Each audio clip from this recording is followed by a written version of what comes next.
강원 FC가 이제 창단 이래로 가장 이제 행복한 시즌을 보내고 있거든요. 이번 시즌 강원 FC의 성적과 경기력에 대해서는 좀 어떻게 평가하시는지 좀 말씀 좀 해주세요. 놀랍고 대단하죠. 네, 그러니까 뭐 저를 솔직히 포함을 해서 시즌 전에 강원의 선두 돌풍이라든지 상위권의 진입을 예상했던 분들은 거의 없었을 겁니다.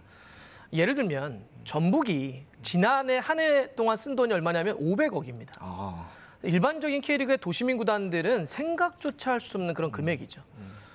그렇기 때문에 또 여러 가지 문제들 또 그 전에 지난 시즌에 10위를 또 차지했고 강등 걱정을 했기 네, 때문에 강원이 잘 싸울 수는 있겠지만 이렇게까지 바람을 일으키지는 좀 예상을 못했는데 그렇게 놓고 보면 정말 놀랍고 신기한 대단한 일이고요.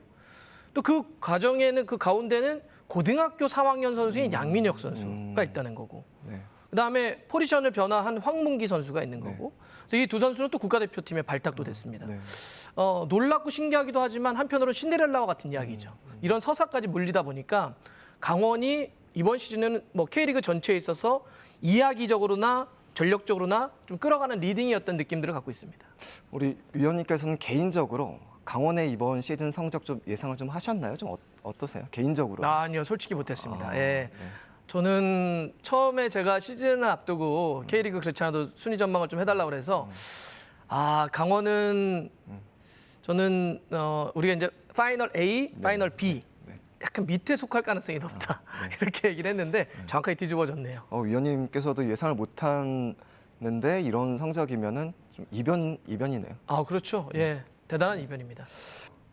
강원 FC 돌풍과 더불어서 올해 K리그를 뜨겁게 달궜던 화제들이 많이 있는데 이번 시즌에 손꼽을 만한 이슈를 좀 꼽자면 어떤 것들을 좀 선정해 주실? 예를 들어서 뭐 순위는 아까 좀 말씀드렸던 것 같고요. 네. 10대 돌풍이죠. 어마어마한 돌풍입니다. 이랬던 적이 있을까 싶을 정도로 어마어마한 바람입니다. 예를 들면 대전의 윤도영 선수도 있죠. 강원에 지금 양민혁 선수가 있습니다. 특히 저는 강원과 양민혁 선수가 이런 10대 돌풍을 일으키는 데 있어서 굉장히 큰 공헌을 했다고 생각해요. 왜냐하면 많은 팀들이 10대가 좀 잘해도 이 선수를 프로 레벨에서 성인 레벨에서 바로 주전으로 많이 쓰기가 쉽지 않습니다. 왜냐하면 실력 차가 있기도 하지만 썼다가 안 되면 비판을 바로 받아요. 아니 왜 10대 선수를 바로 이 무대를 세워가지고 선수도 힘들게 하고 팀도 힘들게 하냐. 그러니까 그렇게 용기를 내서 10대를 과감하게 쓰는 걸 잘 못합니다. 근데 이번에 강원은 그 선택을 한 겁니다. 그래서 제가 아까 말씀드렸던 윤정환 감독, 김병지 대표가 그 선택을 되게 잘한 거죠. 밖에서 보면 아무것도 아닌 것 같지만 그 부담감을 안으면서도 한 겁니다. 그래서 양민혁이라고 하는 카드를 과감하게 기용을 했고 그게 터지면서 다른 팀들도 사실은 약간 조심스럽다가 되네. 강원, 양민혁 터지네. 우리도 한번 해보자. 그래서 전체적으로 지금 K리그에 10대 바람이 불었다고 볼 수 있겠죠. 양육 선수 말씀을 해주셨는데 또 토트넘 이적을 또 확정을 했잖아요. 네. 양민혁 선수가 어떤 선수고 좀 선수로서의 좀 자질, 뭐 성장 가능성 이런 것들을 한번 짚어봐 주신다면은. 제가 강원의 현장 중계를 와서 양민혁 선수를 처음으로 봤던 그 기억이 나는데 제가 중계를 하다가 소리를 계속 질렀습니다. 저 선수 우리가 지켜보고 있는 저 선수는 지금 고등학교 3학년입니다. 라고 이야기를 했었는데 놀라웠어요. 고등학교 3학년이면 기술은 있을 수 있습니다. 그다음에 스피드는 있을 수 있어요. 그런데 좀 이렇게 부족한 게 뭐냐면 그 힘과 스피드, 체력을 마지막 90분 동안 풀로 내기는 어렵습니다. 거의 보면 한 70분, 60분에 지쳐요. 왜냐하면 뭐 형들, 나이가 많은 프로 레벨들하고 해서 부닥치게 되면 피지컬 싸움에서 힘 싸움에서 밀려버립니다. 안 밀리더라고요. 그건 사실 좀 놀라웠습니다. 어떻게 고등학교 3학년 선수인데 기술 좋고 빠른 건 알겠는데 왜 몸싸움이 끝까지 되지? 90분이 넘어갔는데도. 그래서 이거는 사실 놀라운 재능을 좀 타고났다고 봐야 될 것 같고요. 또 그러기 위해서 굉장히 노력도 많이 했을 것 같은데 저는 그 부분이 상당히 놀라웠어요. 네, 저렇게 피지컬이 된다고 저 나이가 놀라운 재능이었습니다. 제가 10년 전에 손흥민 선수가 토트넘에 입단하기 전에 인터뷰를 했던 기억이 있거든요. 네. 만나서 인터뷰를 했는데 그때 받았던 느낌이 뭐냐면 저 선수는 영국에 가서도 성공할 수 있겠다는 느낌을 좀 받았어요. 지금 그때 당시에 손흥민 선수와 지금의 양민혁 선수를 좀 비교해 주시자면 어떻게 좀 평가를 하실 수 있으세요? 조금 다른 여건들이 있죠. 손흥민 선수는 워낙 어렸을 때부터 유럽을 갔습니다. 그래서 독일에서 이미 적응을 하고 있었죠. 함부르크나 레버쿠젠에서 뛰면서 어린 나이에서부터 경험을 쌓았기 때문에 지금 양민혁 선수는 국내에서만 그것도 올해 데뷔를 한 선수 아니겠습니까? 그런 차이는 분명히 존재한다. 왜냐하면 유럽은 실력도 실력이지만 여러 가지 환경적인 적응이 상당히 좀 중요해요. 언어나 뭐 생활이나 문화적인 측면에서. 양민혁 선수가 일단 그 부분을 잘 적응을 해야 됩니다. 실력은 기본적으로 있지만 그래서 그 손흥민 선수와 양민혁 선수가 약간 출발선이 좀 다르다 얘기는 하나 드리고 싶고 또 하나는 손흥민 선수도 자신이 그걸 변화시켜서 거기서 터트린 부분들이 있는데 네.